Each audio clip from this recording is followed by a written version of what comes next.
Part of what I think is so important about celebrating commemorative months like Black History Month is that they act as the beginning of the conversation, not the end.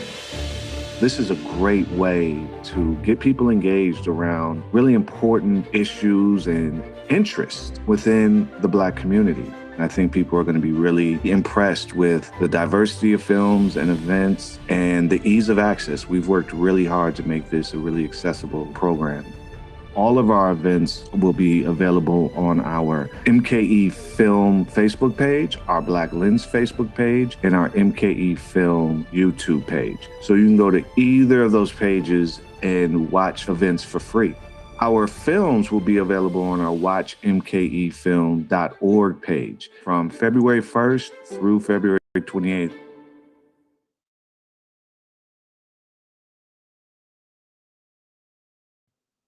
Hey, how's everybody doing?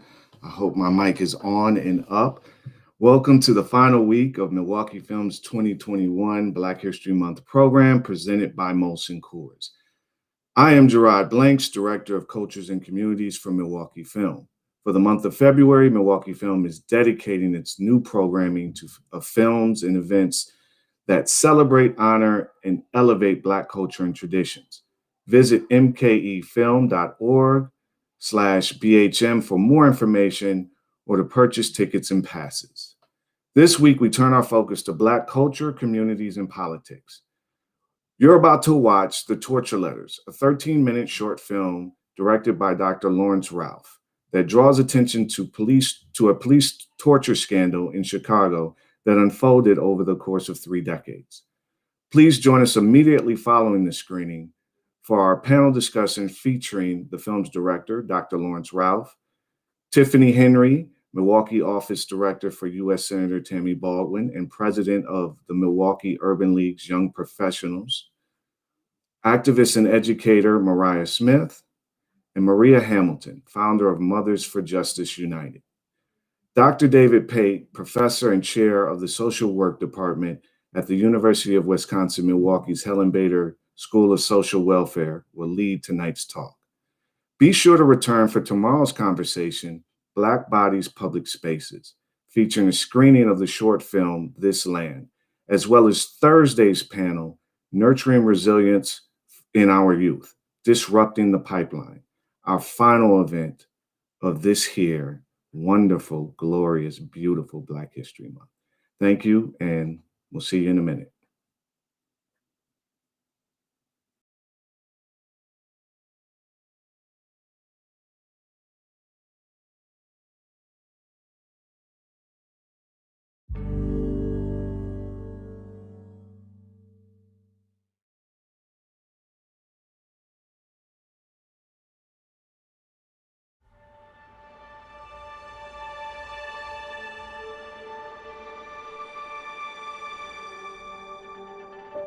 Letter 1.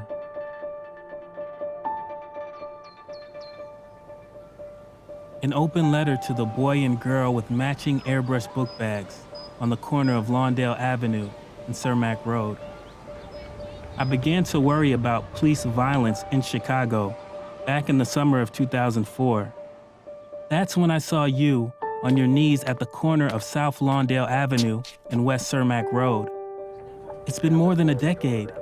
I know you're much older now, and yet, when I see Black and brown teenagers of today's Chicago, I always return to that scene. 4 police cars were parked along the curb. 6 officers patted you down.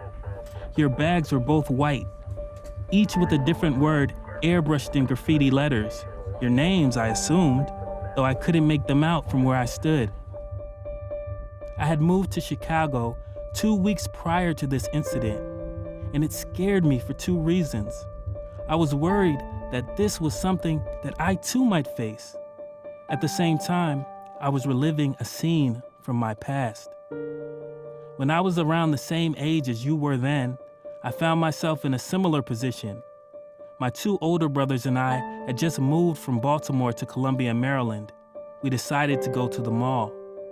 Before long, we realized a plainclothes police officer was following us from store to store. He eventually ordered us to stop. He frisked both of my brothers, who were 15 and 16, against a rail on the second floor. The cop took my eldest brother, Wale, through one of those doors that you never notice along the corridors of a mall until all of your senses are heightened and you notice everything. It would take 4 long hours for Wale to be released.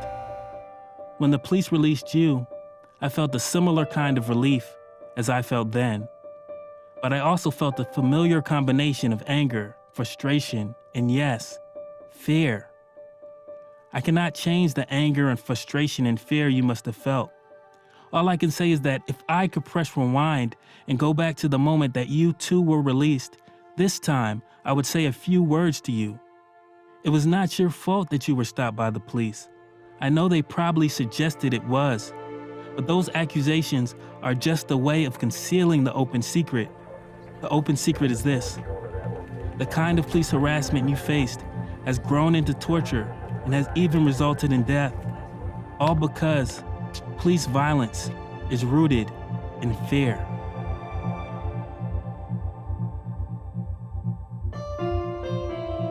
Letter 2.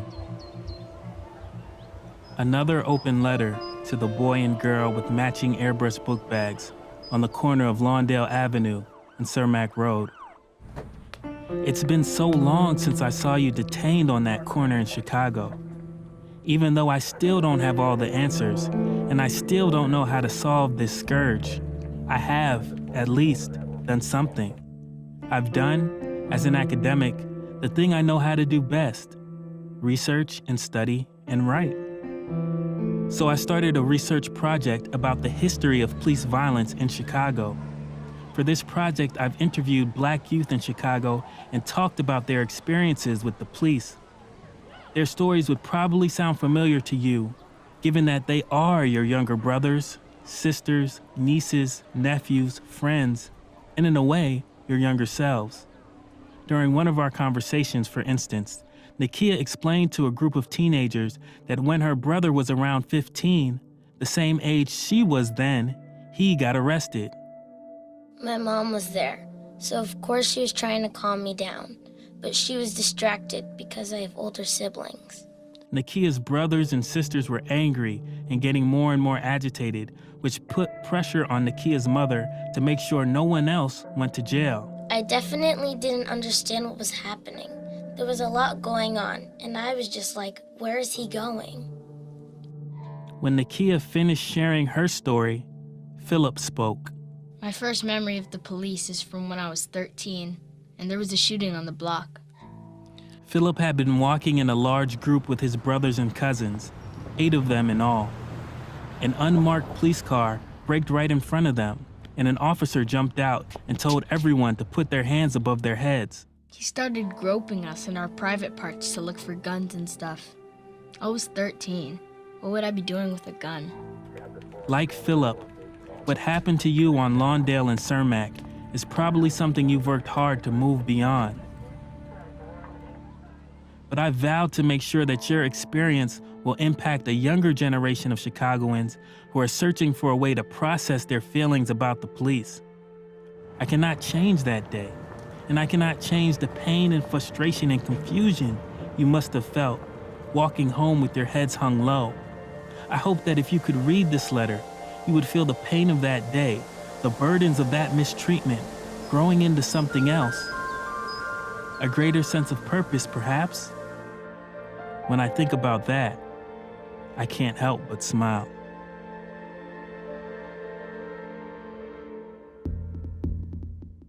Letter 3.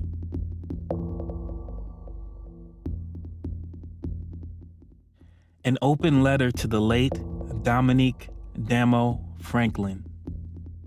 I didn't know you while you were living, but I do know you in death. You died at 23 and were much loved by your friends and family. But as a teenager and as a young adult, you experienced run-ins with the Chicago police that instilled in you a healthy fear of the cops, a fear familiar to many African-American youth. I also know that on May 7th, 2014, you allegedly stole a bottle of liquor from a convenience store. And when the police showed up, you ran. the officers chased and then caught you. Once they handcuffed you, they used a taser on you 2 different times. The second time, you fell and hit your head, lapsing into a coma from which you never awoke. When I think about the circumstances of your death, I can't help but remember the first man to expose police torture in Chicago, Andrew Wilson. His life and your death lead us to question, what kinds of police violence are we willing to accept? The police electrocuted Andrew with a mysterious device called the black box. A police commander, John Burge, supposedly engineered that box for the sole purpose of inflicting pain. The city of Chicago has now apologized to more than 100 black men who were tortured in this way. What Burge did to them and to Andrew Wilson is now considered unacceptable, unlike what the Chicago police did to you. The police electrocuted you with the weapon we've all become familiar with. The taser company engineered the device for the purpose of incapacitating people who were deemed dangerous. The police tased you just past midnight because of your alleged actions, but the city of Chicago has never apologized to you. When it comes to you, our government believes that the police acted within the scope of the law, and therefore, what those officers did to you, how they killed you, has been deemed reasonable. I want to tell you that a growing number of Americans disagree. From the taser to the black box, police violence exists on a continuum, and the violence on that continuum has one thing in common. It represents the ways our country injures and kills its most vulnerable groups. And we must change our country's tendency to systematically kill and deliberately control people in honor of you, Demo.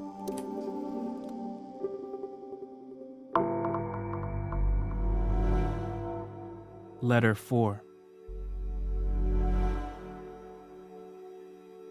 An open letter to the late Andrew Wilson. You passed away on November 19th, 2007, while serving out your life sentence in Maynard Correctional Center. But in Chicago, your memory is very much alive. I don't know where your soul or your spirit resides, but in this world, your name will forever be linked to that of John Burge, given that you filed the civil suit that marked the beginning of the end of his reign of torture. I'm writing because I want you to understand the magnitude of the evil you helped thwart, though at great personal cost to yourself. I thought about your sacrifice recently when I reread the famous letter that Martin Luther King Jr. wrote to his fellow clergy from a jail cell in Birmingham, Alabama. It was quoted in a court ruling that described the scene of a black boy's torture. In 1991, that boy, Marcus Wiggins, then 13, was brought into Burge's precinct for questioning about a murder. A few hours later, Wiggins was electrocuted with a torture device.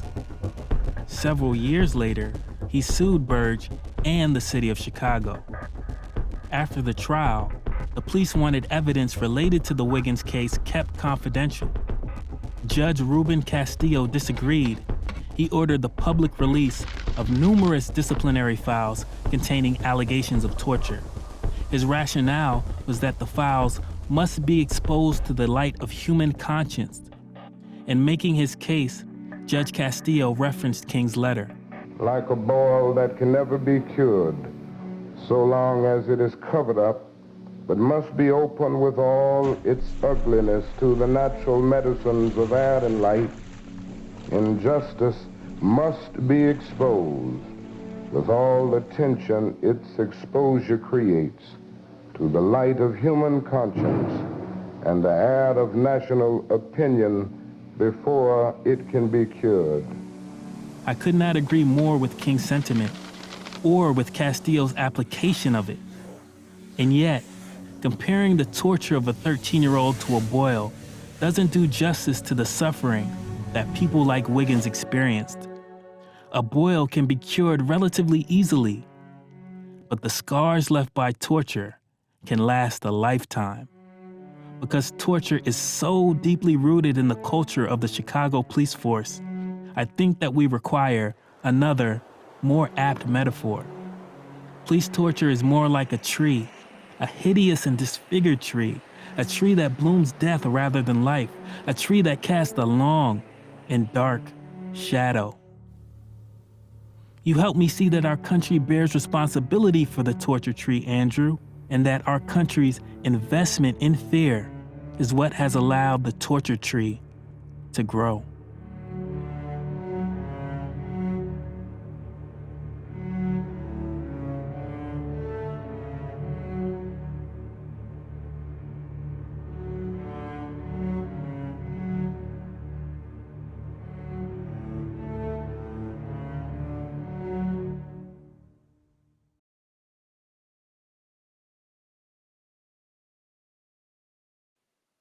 Good evening and welcome to everyone, and thank you so much for your opportunity to be the moderator of a wonderful panel, but also to talk about this wonderful book that's been written by Dr. Ralph called The Torture Letters. Before I begin introducing our panel, I wanted to put in some perspective. Where does Milwaukee fit into this whole idea of the torture tree or the torture panel? As of most recently in 2015, there was a $5 million case alleging Milwaukee Police Department who have been engaged in illegally strip searching Black men. In fact, 74 African-American men were accusing the Milwaukee Police Department of unconstitutional strip and body cavity searches, and which was one of the largest number of civil rights claimants in the police misconduct case involving 50 Milwaukee police officers. And that case went to where it was settled. There was also other instances of where we saw in our own torture tree, where between 2007 to 2015, there was traffic stops that increased from 66,000 to 2015, where it was 196,000. So there's been a variety of ways that we maintain some things that may seem normal, or we may normalize them as this is going to happen to us, and we may even sometimes joke about that, or we may get infuriated by it. But this whole idea of what torture means and how it affects us is going to be discussed tonight with this panel of experts and authors and people who I really have come to admire. I'll start by introducing Tiffany Henry, who is with the Milwaukee office for U.S. Senator Tammy Baldwin. She serves as an office director for U.S. Senator Tammy Baldwin and president for the Milwaukee Urban League Young Professionals. Welcome, Tiffany. We also have Mariah Smith, who, as we heard earlier, is an educator and activist. She's actively engaged in the People's Revolution of Milwaukee, and most recently had a high point of her work, and where 260 days of consistent protests in the Black Lives Matter movement occurred. And finally, I'd like to introduce our speaker, the author tonight, and the maker of the film, Dr. Laurence Ralph, who is professor of anthropology at Princeton University. He's an award-winning filmmaker at Princeton. Before that, he was a professor at Harvard University for nearly a decade. His work explores how police abuse, mass incarceration, and drug trade make disease, disability, and premature death seem natural for urban residents of color who are often seen as disposal. His very first book, Renegade Dreams, which was looking at gang activity, received the very prestigious C. Wright Mills Award, one of the most prestigious awards in the social sciences and sociology that you can get.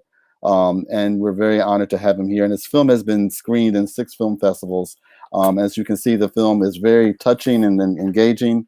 And one thing I've said to Dr. Ralph is that I really have found his book to be a skill for magical writing. It's unbelievably good, and I recommend, if anyone has a chance to read it, to please pick it up. It's really gets you to really understand this issue of the torture tree in a way that I've never thought about it. But this continuum of how people are tortured is really important to think about and for us to engage in.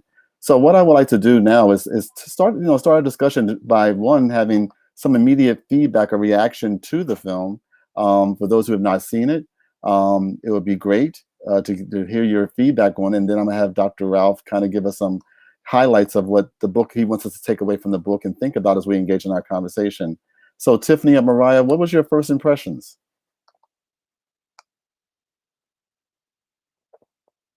I can't hear you. There we go. So thank you. First of all, let me just say kudos and huge shout out to Black Lives Milwaukee, to the entire team for always creating a space for Black people, Black voices, Black issues, Black concerns, Black stories. I so appreciate their work and being consistent and being steadfast. It just so happens I'm a member, so I love being a part of this community and being able to share conversations like tonight. So thank you for the invitation, and thank you all on the panel and our honorary guest and our moderator. And so I think when watching this film, I mean, it hits at the heart. It's really deep. And I think it hits even more because obviously being Black people, being a Black woman, but also knowing directly how this has impacted Black people, and not just in Chicago, but also right here in Milwaukee, and across this nation. And so I think it's telling that we see in real time, we have stories, we have connections to what is taking place, and quite frankly, the things that need to change that have we've been talking about for so long. But I think we're in a time right now where it's saying, we can't continue to talk about these things because we're visually being able to see it, but we also know people who directly been impacted by it. And so we no longer can stand by and say, what are we going to do? We have to say, well, okay, what am I going to do? And how am I going to change the situation? And so I think it was just, I'm a visual learner. So anytime I see things and hear things, it connects to me. I process them, and it takes to heart of just the history of what we've endured and continue to endure. Here we are in 2021.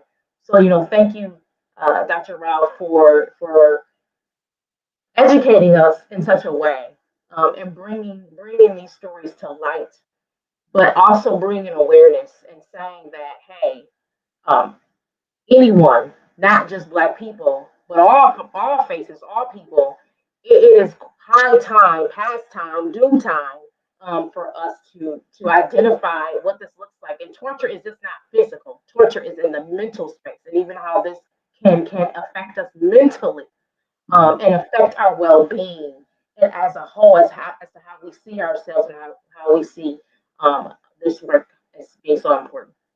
Thank you, Tiffany. Mariah, what is your first reaction to seeing the film and hearing this conversation? Like Tiffany was saying, heartbreaking. To think about first of all, the children being searched on the corner. It makes me think. I work with children, kindergartners, and some of them, I guess I have brown and Black students, and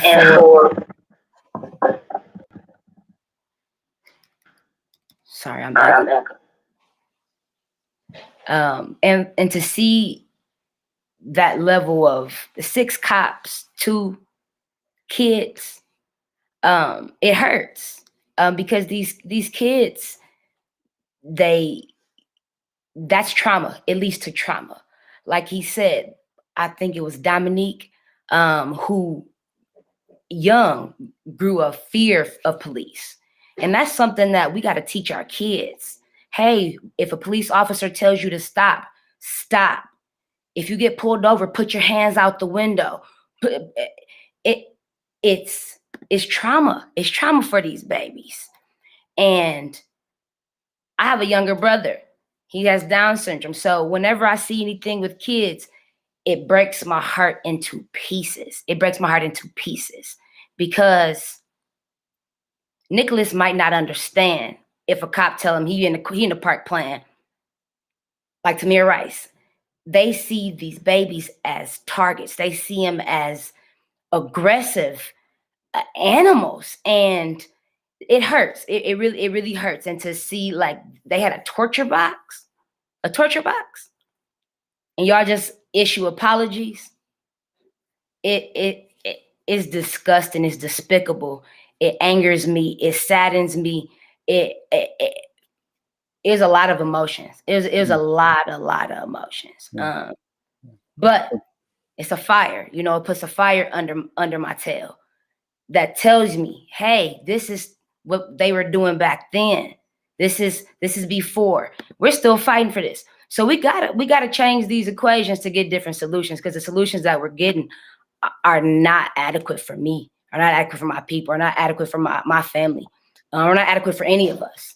So yeah, we have to change. We have to change something.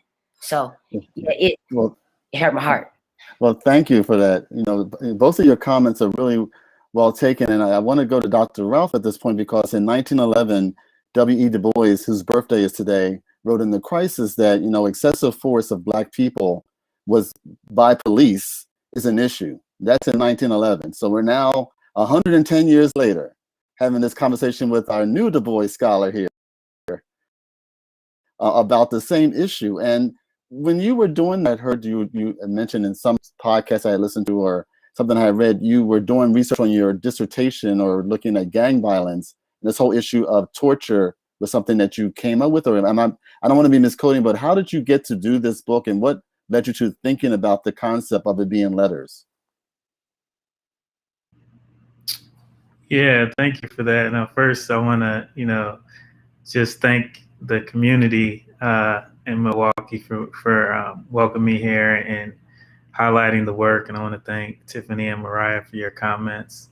Really appreciate that. And yeah, so when I started doing research in Chicago, I was doing research on gang violence. And, you know, you really can't understand violence in urban communities without understanding the police. And I think, you know, what struck me was like this historical relationship and what people were saying when someone was brutalized by the police or when someone was shot and killed by the police was that, you know, if nothing happened to Burge, then nothing's going to happen to these guys. And I kept hearing this name Burge, and I kept hearing these references to torture. And, you know, eventually I asked people in the community, and I did a little bit of research and found out that this was a torture operation that was going on for decades in Chicago. And there had been a lot of activism around it. There had been a lot of, you know, efforts to hold police accountable throughout the decades. But, you know, at the time, there was no justice. And so I think that these are long battles that people understand their present reality in terms of. And, you know, we look to the past to see what's going to happen next. And so when these things go unresolved, when police officers get acquitted, when, you know, the same things that happened in 1911 are happening today, you know, we have to, you know, re-examine the system and the purpose of the system. And so part of what I did, you know, as Tiffany said, I'm a visual learner too. And so I knew that, you know, the book that I was writing wasn't going to reach everybody, but I wanted to create something for the, you know, the young teenagers, you know, something that I wish I had when I was a young teenager going through this. And so that's why I came up with the animation idea, because, you know, as much as we see these things over and over again, as much as like we get a fatigue from seeing another viral video of someone being brutalized and tortured and killed, for someone, that's the first time they ever saw that, you know? And so how can we be intentional about what that means and what that means about them and the society that they live in? And I wanted to make clear that this is part of a struggle that people are really invested in, and that we've always fought for change at the same time that we've been victims of police violence. We've always tried to correct the problem as well. You know, thank you for that, your comments. One of the things that has been, of course, right now very much a topic is the whole idea of defund the police.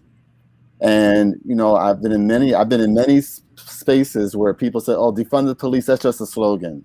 or defund the police, that's the wrong, you shouldn't use that as a way to talk about this. Even most recently when the president was in Milwaukee and talked about in his town hall meeting, he said that he's about giving more money to the police. What do you think about that? When you hear people talk about defund the police in a way that's not informed? That's what I think, is they're not informed. What would you say, any of you? What does that mean to this whole idea of defund the police? What would you want people to know, looking at this issue of torture and a culture that perpetuates violence itself? You know, I know when, so I'll be a little transparent here. I think a lot of times when people hear phrases like these, and they're in opposition of a system that has been rooted in oppression and racism for so long, oftentimes it's politicized. And oftentimes those phrases or the thoughts behind it is scary to people because they don't want to deal with the real deal. They don't want to deal with the history of what has taken place and what is currently going on. And so when I think of the term defund police, you know, I often categorize it or say it in the sense of, you know, framing in the sense of defunding the police is necessary and it's needed because at the local, state, county, federal levels, and even in your own households, budgets are a moral compass. They teach you and tell you what's a priority to you. And in this case, it's a priority. What's a priority to a community? What's a priority to the city and county, the state, and federal government? And so when majority of a budget, the municipality's budget is geared towards and focused and honed on increasing and making sure that the police department is equipped versus where you see health departments or you see other departments within the municipality and they're struggling to take care of basic necessities for folks, whether it be housing, that's telling. Mm-hmm. That should be a wake-up call as to what is the priority of that community, what's the priority that is being said to the community, and especially to the community that's being impacted by this type of violence, being impacted by this type of trauma, being impacted by this type of torture. And on the same time, they're dealing with poverty. We're in a crisis of 2 pandemics, of COVID. We've been in a crisis of police brutality and racism for so long. And so I think people oftentimes want to take the phrase of defund police and say, they're thinking that it is a way to rid people of their jobs, to rid people of police, and to rid people of communities of not having accountability. That's not what that means. That means that we need to reallocate. We need to reallocate sources and funding from police to the community. Because there are oftentimes things, more than what we've been recognizing now, often things that police don't necessarily have to have a role in. That community can step up, and community has shown how it has stepped up much quicker and sometimes much better than the response from police departments. So I stay away from that. So I like what you're saying, Tiffany, because I wanted to go to what Mariah's People's Revolution is doing. They have 10 demands, and one of those demands is accountability and the whole idea of training. And so, Mariah, when you in the demands of the People's Revolution, what is your thoughts on this whole idea of defunding the police? How have you guys framed it, and what are you saying in your group and in your movement that you're involved in? So honestly, Tiff runs right here. Here go my shoulder. Tiff is right here next to me. So everything that she just said, it is deeply rooted in refunding our community. There are a lot of resources that our kids need, our adults, our Black and Brown communities need that have been pushed to the wayside. And the police have become militarized. We need to demilitarize them as well. You know, that's one thing that goes into defunding the police as well. They are here with boop, boop, boop, boop, boop. I'm sorry, I'm animated, but they got big weapons, and this is just something that I should have probably never. I feel like I should have never seen in my life. But I've seen tanks. I've ingested tear gas. I've had bullets, rubber bullets go past. I've hit people next to me.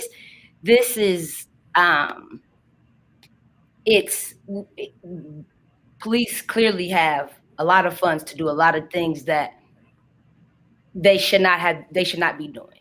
And I personally feel like they are not doing what they should do. They have taken an oath to protect and serve, and they choose who they want to protect and serve. So it's about getting funds back to us. I know in Colorado, they actually have where they funded a mental health unit. It started off with small two officers. It was a documentary I was watching, and it has cut down significantly on police brutality in this state. And it's steps that we have to take. It's legislation that we have to change to make these changes take place. So again, when we talk about defunding the police, it's about defunding the police and refunding the community.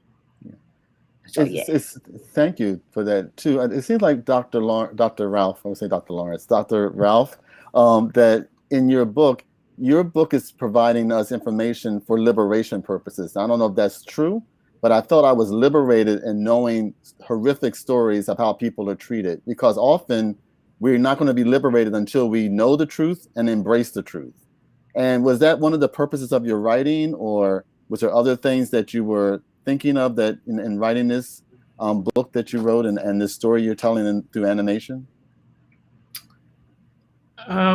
Yeah, I mean, I think that's part of it. I mean, I think I'm trying to like highlight what people in the community are doing along these lines. And, you know, I think activism at the local level, organizing at the local level is key, you know, and it goes back to, I think, the prior question about defunding. I think there's been a coordinated effort to, it's not just that people happen to not understand what defunding means. There's been a coordinated campaign to make people confused about it, you know? Okay. And it is about the reprioritization of services. And it's a commentary about what we value. And I think defunding is a brilliant slogan. Like, it's better than reprioritize money. You know what I mean? It's like, it's brilliant. It says everything it needs to say in a very concise way. And on the ground in Chicago, what that looks like is that, you know, connected with these torture cases, again, there's been a lot of activism around it. But in 2015, the city granted a reparation ordinance that activists had been fighting for based on these cases. And what that did was kind of even out the money that torture survivors got, because over time it had become uneven. What I mean is that if you had won a judgment in 1990, you might have got thousands of dollars. But if you won a judgment in 2019, you might have got millions of dollars, even though the same exact thing could have happened to you. But it's just that, you know, time and the fact that now the Chicago Police Department has a budget in the hundreds of millions of dollars that they will pay out in settlements. And so they know that each year they're going to injure and kill people. And there's a line item that says when they do that, they're going to use this money, and it's taxpayer money. And so we have to realize how we're implicated in the funding of police structures. But the reparation ordinance, it evened out that distribution, but it also provided a counseling center, the Torture Justice Center, for everyone who had been a victim of police violence. They can go there and receive mental health counseling. It also included a mandate that the history of police torture be taught in Chicago public schools. And so my film is part of that effort to educate middle schoolers and high schoolers. But again, this is grassroots movements that are advocating for things to change their community and making the city council bend to their will. And if there's one drawback to that, it's that, this is a historic judgment. It's, uses the term reparations, which can't be taken for granted. And it gives resources to the community to address the problem of police violence. But the city hasn't asked anything of the police, right? They haven't asked the police to do anything to address their own problems. They throw money at the community so we can address problems that the police created, but yet that structure is still in place. And so I think, it's important that as we advocate, as we try to reprioritize, as we demand a different value system, we also have to get at the root causes of the problem and demand that police structures change as well. Yeah, it seems like Black people are consistently searching and needing to be given their citizenship rights, their belonging rights. It seems as if the issue, the social construction of race and what it has meant through federal and state statutes has not fully ever given people their citizenship rights. And then this is one of the examples of, in my opinion, and I would love to hear what you guys think. It's just this issue of power, like those who are in control, which when you look at a white supremacist perspective, that they want to maintain that control. And therefore, anything they can do to minimize anyone's presence, those being Black in this discussion right here, they will do what they can to destroy them. And I don't know if I'm saying it clearly, but this issue of citizenship seems to be ringing in my head loud and clear when I hear everyone talk. And I don't know whether that's everything, if people agree with that, but it's this whole idea of just give me my citizenship of life, liberty, and the pursuit of happiness. That's what it says we're supposed to get with the 14th Amendment. But we constantly have to be fighting for that, even though if you've read the 1619 book, not book, but the writing by Nicole Hannah-Jones, and where she talks about the whole idea that, citizenship is what we created. Black people created democracy that we currently have here. And the culture that people currently live in is a result of Black people. But at the same time, we're vilified by those because of the power or strength that we present, those being those who are Black. And I don't know if you agree, disagree, but I would love, in the context of what we're hearing tonight, what do you think about this whole idea of citizenship and Black people and this constant need to fight for it? Anybody can talk. Mariah? Yeah, so I agree. I completely agree with you.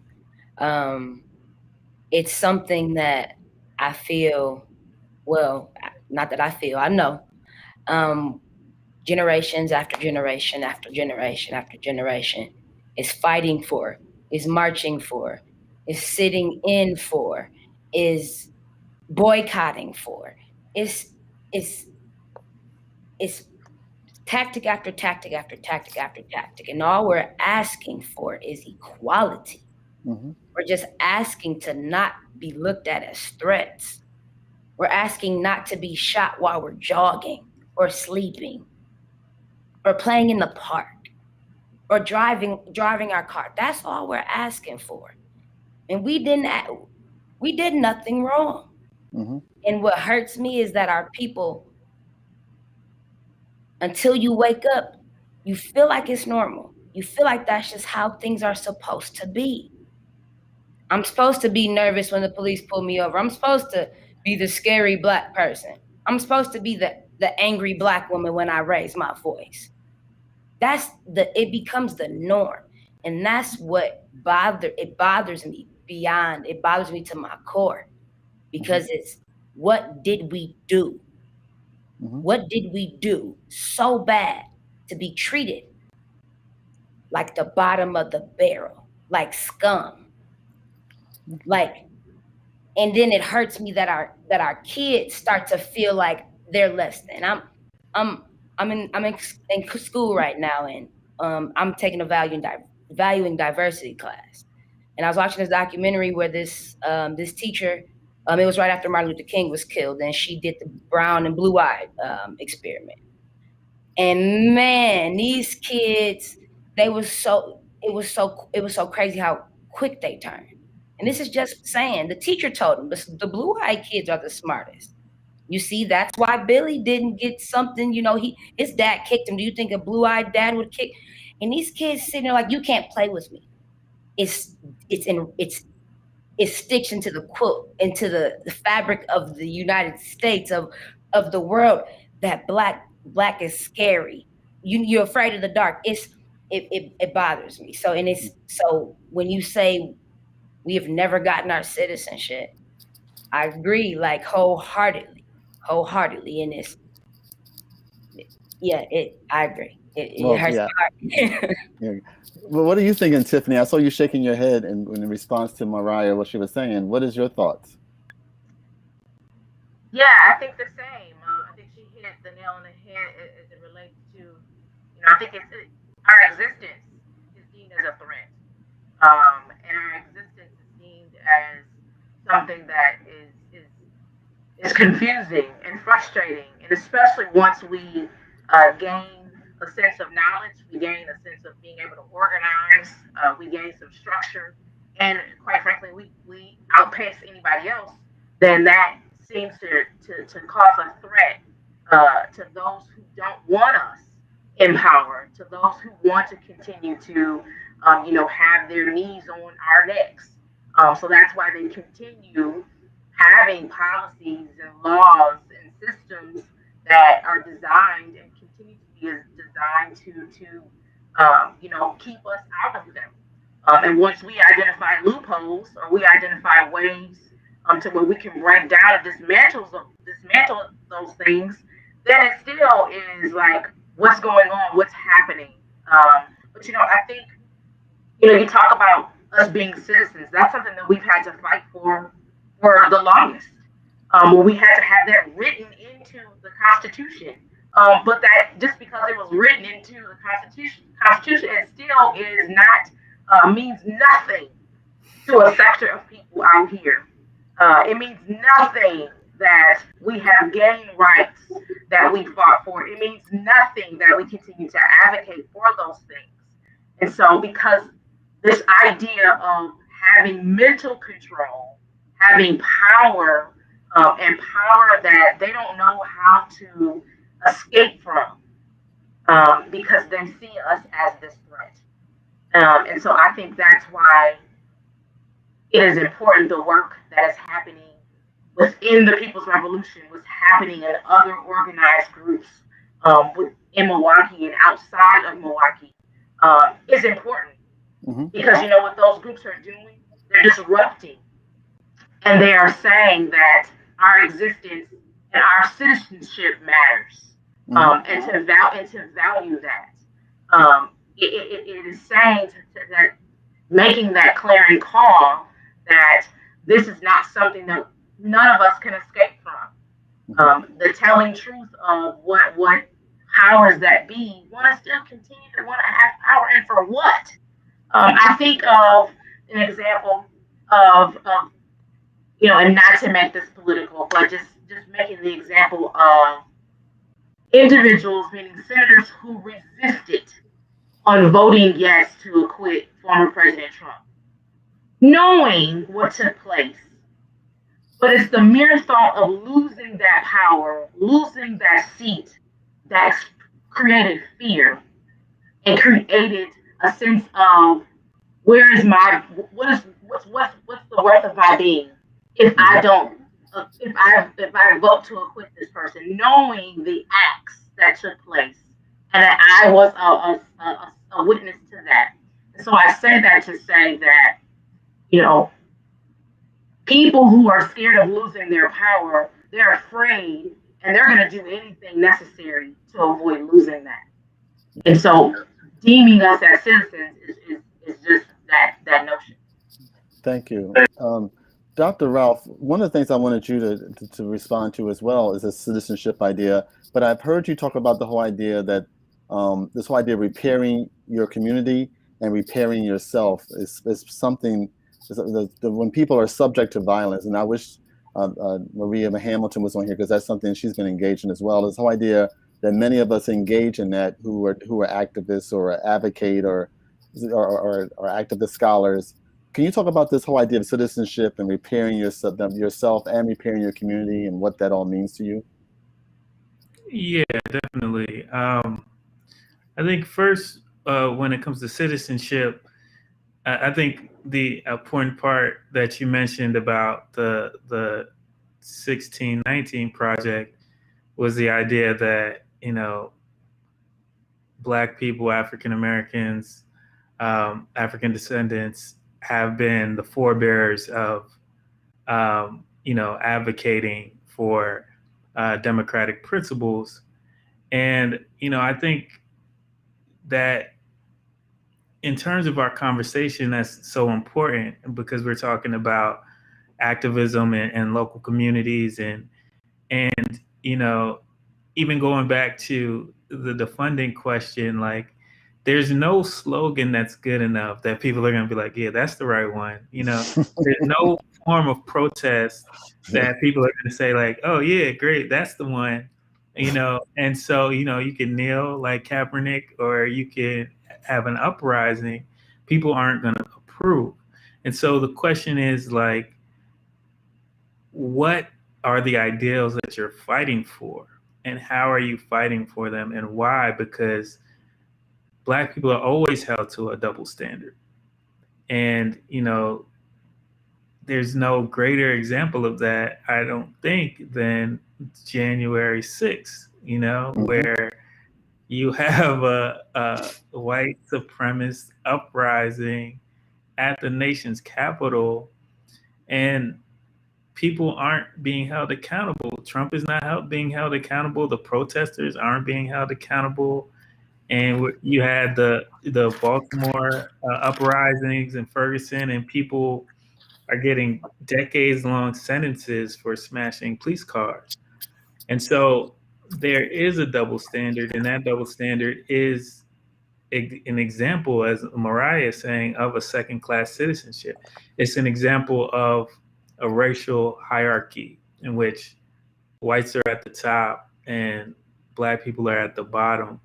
And even when they do the same, arguably similar, I won't say the same thing because, I don't think Ferguson or Baltimore is equivalent to a Capitol uprising. Mm-hmm. Even when you do things that could be construed as the same political category, you see these vastly different responses and vastly different enforcement. And so, it's evident. It's evident. And so, to the other part of your question, for my own work and for my own sanity, I study injury, and I pose injury to violence, because I think violence is, premature death or death, something that happens to someone that causes pain. But injury is the same thing, but it also includes the other half, and that's the idea that you can heal from that. And so, we can't, or I can't study violence alone by itself. I have to study the ways in which communities are healing from that violence, because it goes hand in hand. Our history, isn't one of just subjugation. It isn't a history of just oppression. It's a history of responding to that oppression and trying to build something better through it. So, in attention to injury, I'm always trying to look at the other half of that, and that's how are people recovering what are the ways that they're trying to heal their communities? What are the ways in which we're advocating for a restorative justice? And this is the ways in which Black people have been at the foreground of preserving the nation. Because if it wasn't for us trying to not only grapple with the violence of slavery, for example, but also trying to heal from it and holding the government to its highest ideals as a way to heal, then who knows what would have happened to this experiment in democracy, right? I don't think it would have lasted as long as it had. Yeah. And I think its future depends on us trying to continue to figure out ways in which we can heal and demanding spaces that we can restore ourselves with. Yeah. When you were talking, I thought about also, I'm trying to write a new paper on looking at Black men and a variety of other things. And I thought about slaves and, thinking of where people were in terms of they weren't seen as human, they didn't have any rights. And that was a form and I often have been thinking of people who were slaves and thinking that they had some kind of Afrofuturism in their head because of their perseverance, and that they saw some of the worst atrocities that could happen to their family, their children, their wife, their mother, the people. And at the same time, we're all here. We're all sitting in this room having this conversation, knowing that for 250 years, they were not seen as humans. They weren't seen as equal to anybody. They weren't even seen as equal to a dog or a cat or animal, a horse. And that whole idea of chattel slavery, but then we stand here. And this whole idea of commitment to the community, commitment to themselves, and is a very powerful thing I've been thinking about since I've had the opportunity to read not all of your book, but most of it, and also to hear you talk more and more about this. We have a few minutes left, and I wanted to have you all kind of give us something to take away moving forward. I know that, Mariah, you're doing some phenomenal work as an activist out there on the streets on a daily basis because you believe Black lives matter. And you believe that Blacks deserve a better chance and a better opportunity and a recognition of self. What is it you want us to remember for as we move forward in our own work for the work that you're doing? I mean, just as far as anything to remember, the names. Joel Acevedo, that's a name that I want everybody to know. Anybody that is watching this now or watching it later, Joel Acevedo, Alvin Cole, Jay Anderson Jr., Dontre Hamilton, Seville Smith. These are names that we're still fighting for. Christopher Davis, we have a march tomorrow. The fight doesn't stop. So we won't stop until we see a significant level of justice. We have to, that's when we don't have to go as hard, every single day. But until we get justice, y'all gonna see us. The People's Revolution, you're gonna see us marching. You're gonna see us fighting, standing next to these families. You're gonna see us at these Common Council meetings, these equity and inclusion meetings, these City Hall meetings, these FPC meetings, holding these officials, these police officers, the elected officials, holding everybody accountable, because that's what it's about. Like you said in the video, the boil, it can't heal when it's covered up. You got to let it out. Accountability it's crazy. It's a lot of stuff people won't do if people know about it. So we got it. We're here to stay. We're here to keep fighting. So yeah, justice driven, accountability driven. That's the People's Revolution. So yeah, thank you so much, Dr. Laurence. Thank you so much, David. Thank you, Tiffany. Thank you guys so much for having me. Thank you. Yeah, I'm going to go to Tiffany, and Tiffany, I'm going to disappear for a second because my computer is saying it's about to go dead. But I want you to say your stuff, and I'll be right back for a second. But go ahead, Tiffany, if you can tell me what's some takeaway you want us to have as well. Yeah, so I think same as Mariah, continuing to not forget the who have been impacted by police brutality and violence. But likewise, I think understanding that we're in such a time that I think compares to what took place in the 60s and even prior to that, and that there now is attention, there now is awareness, there now is a call to action. And that action is not just limited to marching, it's not just limited to protesting, it involves us getting a part of dialogue, getting a part of changing policy, changing system, changing laws. Because at the end of the day, that's where all of this is going to have a deep rooted impact. I think of the fact that people question all the time, why get involved? Why do this? And I think about why not get involved? Why not be a part of doing it? The action doesn't have to be on this level. It doesn't have to be, Dr. Ralph is creating action by creating visual stories.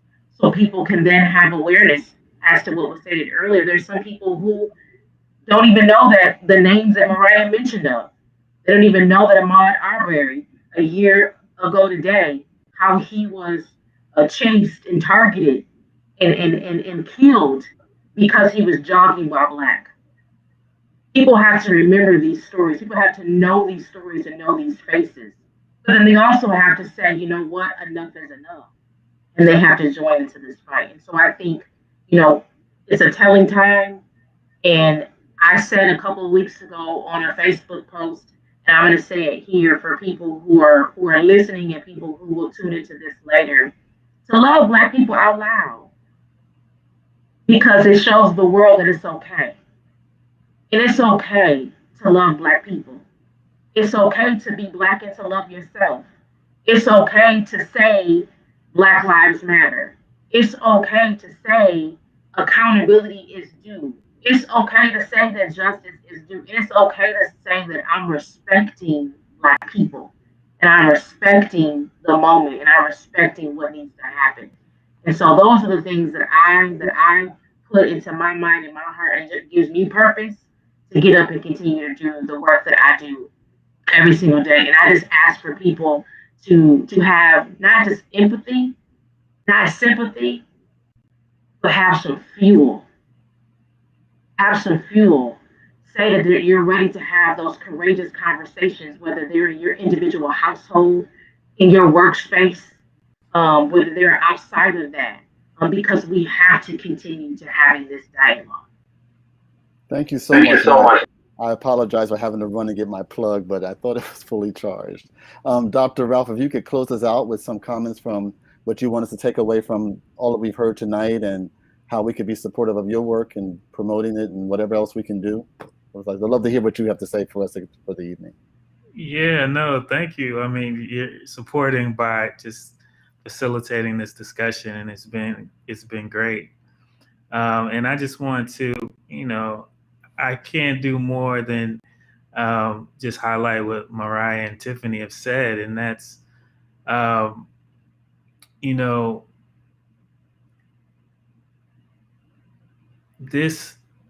this year, this summer, has been, this has been a trying time. This has been, one of the most important times, I think, in U.S. history, in the sense that, more and more people are organizing under the banner of Black Lives Matter. And if we think about like how crazy that is, we just talked about this racial hierarchy where whiteness has always been positioned at the top. What does it mean for us to flip that on its head and say, now everybody say Black Lives Matter? You know what I mean? And in a way, it goes back to what we started with, and that is, if everybody knows that Black Lives Matter, then everybody's included in that proposition. Nobody's left behind, And so that's the importance of it. And where in a space where we have 500,000 people who died because of COVID, everyone, it should be clear, it should be no doubt that if you're not interested in the connection between the most vulnerable people in our society, then you're going to be left out to dry, sooner or later. No one is protected from this. Like, if the government doesn't care about the least of us, it's not going to care when you are in a situation where you're vulnerable, right? And there's no way to protect you from that vulnerability when society is based on greed, when it's based on accumulating wealth, when it's based on, a few people controlling the fate of everyone. And so this is a crucial time for organizing, and it's a crucial time for following the Black community and the leaders in the community and striving for a path forward. And, I just want to urge us to think about that human connection and think about, this summer when Breonna Taylor died and George Floyd died, and people can't get